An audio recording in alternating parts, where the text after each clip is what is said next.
দশম শ্রেণী class 10-এর chapter 6 class 10 বহুরূপী গল্প। বহুরূপী গল্প কে লিখেছেন? বহুরূপী গল্প লিখেছেন সুবোধ ঘোষ। তাহলে আমি কিছু ইম্পর্টেন্ট কোশ্চেন অ্যান্সার বলছি, তোমরা সবাই মন দিয়ে শোনো আর লেখো। বহুরূপী গল্প কে লিখেছেন বলো তো? সুবোধ ঘোষ। হরিদার কাছে আমরা গল্প করে বললাম। আমরা বলতে এখানে কাদের কথা বোঝানো হয়েছে? হরিদার কাছে আমরা গল্প করে বললাম। আমরা বলতে এখানে কাদের কথা বোঝানো হয়েছে?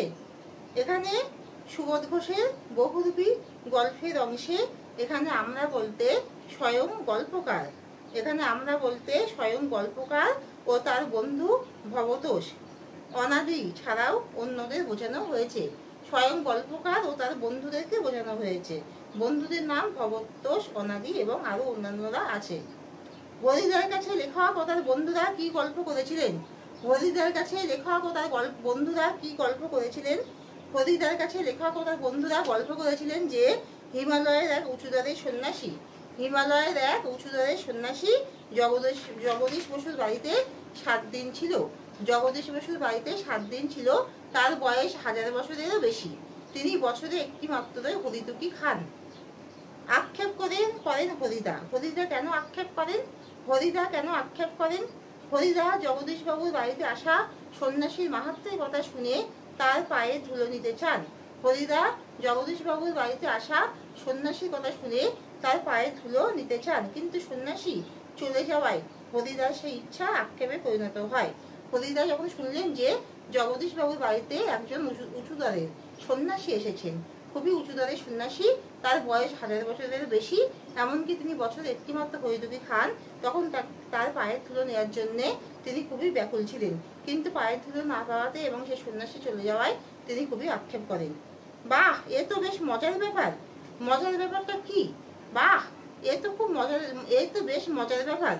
মজার ব্যাপারটা কি? মজার ব্যাপারটা হলো সর্বত্যাগী সন্ন্যাসীর পায়ের ধুলো দুর্লভ, কিন্তু কাঠের খড়মে সোনার বোল লাগিয়ে তার পায়ের কাছে ধরতে তিনি পা বাড়িয়ে দিলেন। সেই ফাঁকে জগদীশ বাবু সন্ন্যাসীর পায়ের ধুলো নিয়েছিলেন। তাহলে সন্ন্যাসী পায়ের কাছে কাঠের খড়মে, সন্ন্যাসীর পায়ের ধুলো দুর্লভ হলেও কাঠের খড়মে সোনার বোল লাগিয়ে তার পায়ের কাছে ধরতেই তিনি পা বাড়িয়ে দিলেন। গল্প শুনে গম্ভীর হয়ে গেলেন হরিদা। হরিদা কেন গম্ভীর হয়ে গেলেন? সর্বত্যাগী সন্ন্যাসী সোনার বোল লাগানো কাঠের খড়ম ও 100 টাকা পেয়ে তৃপ্তির হাসি হাসেন। তাহলে সর্বত্যাগী সন্ন্যাসী যখন সোনার বোল লাগানো কাঠের খড়ম পান ও 100 টাকা পান, তখন তিনি তৃপ্তির হাসি হাসেন। এ কথা শুনে হরিদার বিশ্বাস চলে যায়। এত বড় সন্ন্যাসী, এত উঁচুদরের সন্ন্যাসী, যার মধ্যে কোনো লোভ থাকার কথা না, যে সর্বকিছু ত্যাগ করেছে, সেই নির্লোভ সন্ন্যাসীর মধ্যে এতটাই লোভ যে তিনি কাঠের খড়মে সোনার বোল লাগানো সেই খড়ম পেলেন এবং 100 টাকা নিতে ছাড়লেন না। কিন্তু ওই ধরনের কাজ হরিদার জীবনে পছন্দ নয়। কোন ধরনের কাজ হরিদার জীবনে পছন্দ নয় বলো তো? বলো, কোন ধরনের কাজ হরিদার জীবনে পছন্দ নয়? আমি বলছি, অভাগী হরিদা ইচ্ছা করলেই কিন্তু তিনি অফিসে বা দোকানে কোনো কাজ করতে পারেন, কিন্তু অফিসে বা দোকানে বাধা ধরা কাজ হরিদার কিন্তু পছন্দ নয়। চকের বাস স্ট্যান্ডে বহুরূপী হরিদা কিরূপে হাজির হন? চকের বাস স্ট্যান্ডে বহুরূপী হরিদা কিভাবে হাজির হন? কটকটে লাল চোখ, মুখ থেকে লালা ঝরছে। কটকটে লাল চোখ, মুখ থেকে লালা ঝরছে। কোমরে ছেঁড়া কম্বল, গলায় টিনের কৌটোর মালা ঝুলানো, এক পাগলের ছদ্মবেশে চকের বাস স্ট্যান্ডে হরিদা হাজির হন। তাহলে কটকটে চোখ, একদম কটকটে লাল, মুখ থেকে লালা ঝরছে, কোমরে ছেঁড়া কম্বল, গলায় টিনের কৌটোর মালা ঝোলানো এক পাগলের ছদ্মবেশ নিয়ে তিনি সেই বাস স্ট্যান্ডে হাজির হন। খুব হয়েছে হরি, এইবার সরে পড়ো। খুব হয়েছে হরি, এইবার সরে পড়ো। অন্যদিকে যাও। কে কেন কথাটি বলেছে? একদিন দুপুরে যখন চকের বাস স্ট্যান্ডে চোখ একদম কটকটে লাল, মুখ থেকে লালা ঝরছে, কোমরে একটা ছেঁড়া কম্বল আর গলায় টিনের কৌটোর মালা, পড়া পাগলের ছদ্মবেশ নিয়ে হরিদা যখন সেই বাস স্ট্যান্ডে এসে হাজির হলেন, হাতে থান ইট নিয়ে বাসে বসা যাত্রীদের দিকে তেড়ে যাচ্ছিলেন, হাতে থান ইট নিয়ে বাস যাত্রীদের দিকে তিনি তেড়ে যাচ্ছিলেন, সেই পরিপ্রেক্ষিতেই কাশীনাথ এই কথা বলেছেন। কিন্তু দোকান হেসে ফেলে হরির কাণ্ড, কিন্তু দোকান হেসে ফেলে হরির কাণ্ড, হরির কোন কাণ্ড দেখে দোকানদার হেসে ফেলে, কিন্তু দোকানদার হেসে ফেলে, দোকানদার কেন হেসে ফেলে, হরির কোন কাণ্ড দেখে হেসে ফেলে।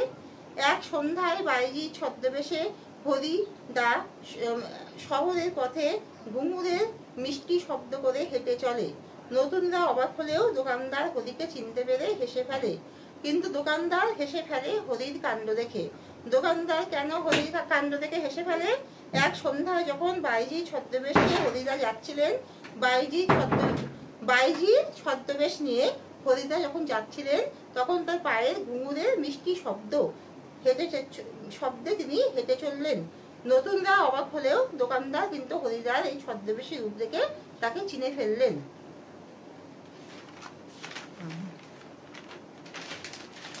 এবারের মতো মাফ করে দিন ওদের, এ কথা কে কাকে বলেছিলেন?